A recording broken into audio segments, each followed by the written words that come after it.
Hey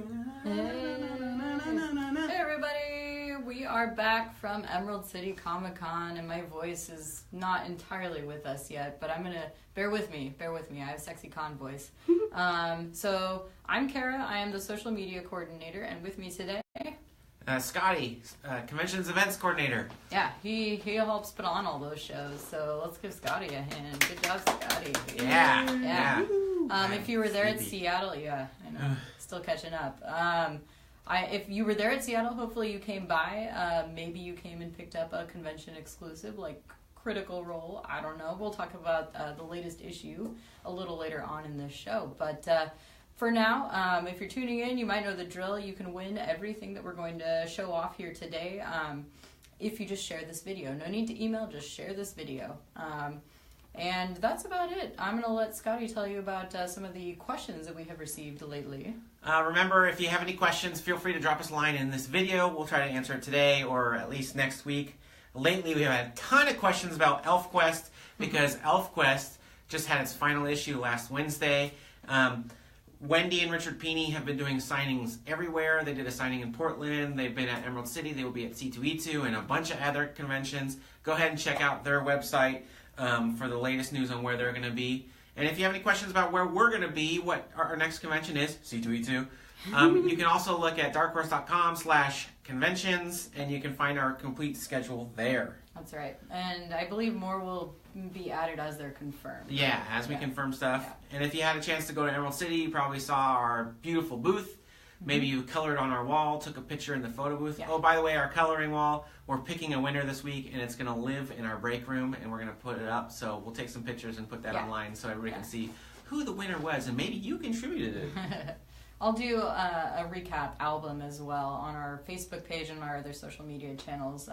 Still kind of putting together some video because so many people came and colored on those. It was great. So yeah, I don't know. Maybe we'll do more of those in the future. I hope so. Yeah. I thought everybody had fun with it. Yeah, everybody was really curious what would happen to it. So we'll show you once it gets here. So moving on into comics. Oh wait, first, lest I forget. We actually do have a Women in Comics digital sale going on. Just go to digital.darkhorse.com or check our app, and there you will find a bunch of select titles by women creators or featuring women characters. And all of these are 50% off. Some are graphic novels, some are single issues. We've got everything from Concrete Park to The Guild, Beasts of Burden, which of course Jill Thompson illustrated and is a fantastic series if you haven't tried it out. So a great variety of titles in there. And again, that's digital.darkhorse.com. We'll drop a link in the comments below after this. And that's our only digital sale for now. Dun, dun, dun. For now. Yeah. Take it away, Scott. All right. First up today is from my favorite world, the world of Black Hammer. Dr. Star and the Kingdoms of Lost Tomorrows. This chronicles one of our early heroes from the golden age of Black Hammer. Written by Jeff Lemire, art by Max Fiumara. We have a variant cover by Delkin Shavli. I probably said that completely wrong, but that's okay. So an aging crime fighter is trying to reconnect with his son, and we get a little glimpse in the back of the golden age of the world of Black Hammer with Dr. Star and his incredible journeys. This is another spin-off of the wonderful world of Black Hammer, and I hope you all enjoy it as much as I have. Absolutely loved it.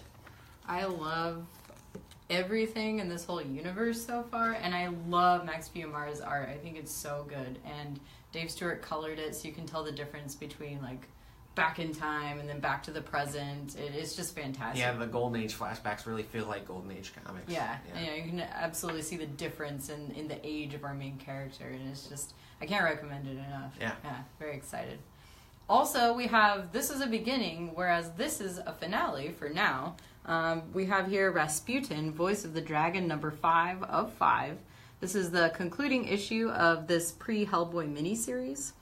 We've been following a young Trevor Broom as he attempts to track down the mysterious occult figure known as the Master, who's plotting something big for the Nazis. We all know, as readers, that the Master is, of course, Rasputin himself, who is an historic figure and also the centerpiece of a song that we all know. This is written by Mignola and Chris Roberson. The art inside is by Christopher Mitten. The main cover is by Mike Huddleston here, and the variant cover is Michael Kaluta in this particular one. I'll show you a little bit of the interior art so you get a glimpse. Things are kind of coming to a head in this issue, and of course the conclusion of this occult experiment by the Master will eventually bring us Hellboy. So you should definitely check this series out if you haven't yet. Up next, we have Incognegro Renaissance #2, the brand new prequel series from the acclaimed graphic novel Incognegro Graphic Mystery. Continues this week. It's a new book from Burger Books line at Dark Horse Comics, written by Matt Johnson, art by Warren Pleece. Cub reporter Zane Pinback almost witnessed the murder. Now the true witness thinks he's the prime suspect. What could she be hiding? Zane will have to go incognegro and sneak into the Harlem Jazz Club and track down the truth. In a time when looks could kill, Zane's skin is the only thing keeping him alive. Read this, issue #2. #2.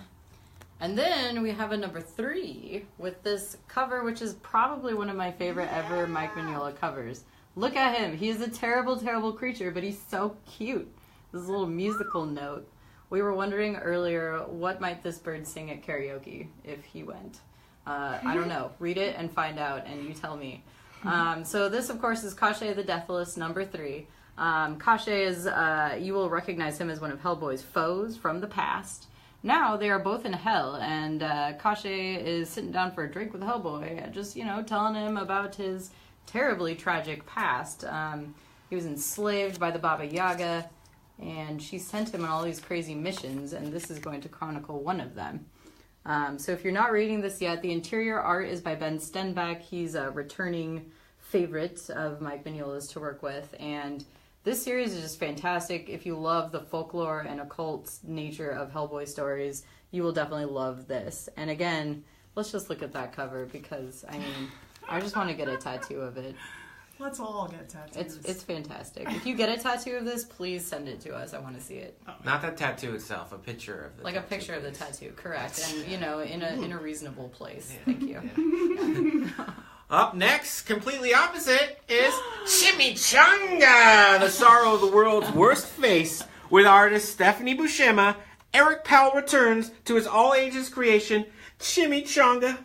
Oh, the story of the cute little bearded girl who guides this crazy little monster through life.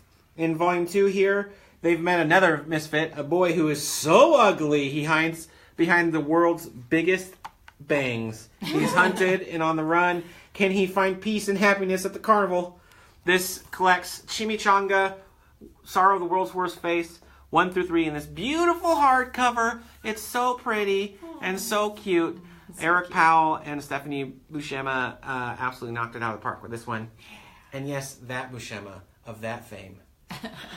Yeah, I think we may actually have a special treat for fans later. We may have some Eric Powell signed stuff. Not in this giveaway, but we'll let you know when that happens. Also in our books this week, we have a new manga. This is Psychopaths Inspector Shinya Kogami Omnibus Volume 4. This one was delayed a little bit, but it is here now. LCS this week, and we'll let you know the bookstore date. Of course, it's as usual about 2 weeks from now. This is the manga prequel to the anime series, and if you're a fan of post-apocalyptic stories, like Annihilation, for example, I think you would really enjoy this if you haven't tried it out yet. This is in the traditional kind of Japanese format, so this is actually, it may look backwards, but the writer is Midori Goto, and the artist on this is Natsuo Sai. So I actually really enjoy this. I don't read a lot of manga, but I really enjoyed this one. So if you like those post-apocalyptic tales, it's a good one to pick up. Up next, also from the world of Hellboy, we have Lobster Johnson, Volume 6, A Chain Forged in Life. This collects 5 Lobster Johnson one-shots, featuring Lobster Johnson in a Christmas robbery, a prison break with a familiar enemy behind it, an art museum heist, a preacher serving up more than scripture, a zombie hitman. This collects Lobster Johnson, A Changed Forged in Life, The Glass Mantis, The Forgotten Man, Garden of Bones, and Magneto. The writers are Mike Mignola and John Arcudi, and there's a gang of artists working on this one. And Dave Stewart is, as always with Mignola, is on colors for everything. Lobster Johnson is pulpy goodness at its best, and he has the best last name in the world. Lobjo. And then we do have another big old Buffy omnibus. This is Season 8, Volume 2. And of course, this is the official continuation where the TV series left off. We pick up with Season 8 of comics. So this is the second of 2 volumes that contain the entirety of the 8th season. Lots of demon fighting and saving the world and all those good things that Buffy does. This also collects the library editions, Volume 3 and 4, just without the sketchbook materials. It does include all the series covers, some shorts, and a magazine feature. So for collectors or for new readers to the series, this is a little bit more of an affordable, portable format, this omnibus paperback. Wow. And the cover art here is by Joe Chen, which is beautiful. Yeah. And there's one more thing, which I will show you here on this handy iPad. We mentioned Critical Role. There is a new issue out today, and for now, they are still digital. So I will show you here. I have downloaded it, so now it is available for me to read. The cover art here is by Selena Espiritu, and the interior art, as always, is by Olivia Northrup. Here's a peek at the first page. You've probably seen us and Geek and Sundry and Critical Role themselves sharing some little tidbits online. We meet a certain bear in this issue, very exciting, and that bear decides that he likes Keyleth, so she and Vex can now be friends. As all pet owners know, that's how it works. If your pet likes someone, then you can like someone. So that is out today. Again, it's digital.darkhorse.com or in the app, and it will be available on Comixology and other digital platforms as well. If you have any questions or issues with those, you can contact us for our app, but if it's on Comixology and you're having issues there, please go ahead and contact them. That would be awesome. And if you want to win all these, share the video. Win these books. Win them all. Win them all. All right.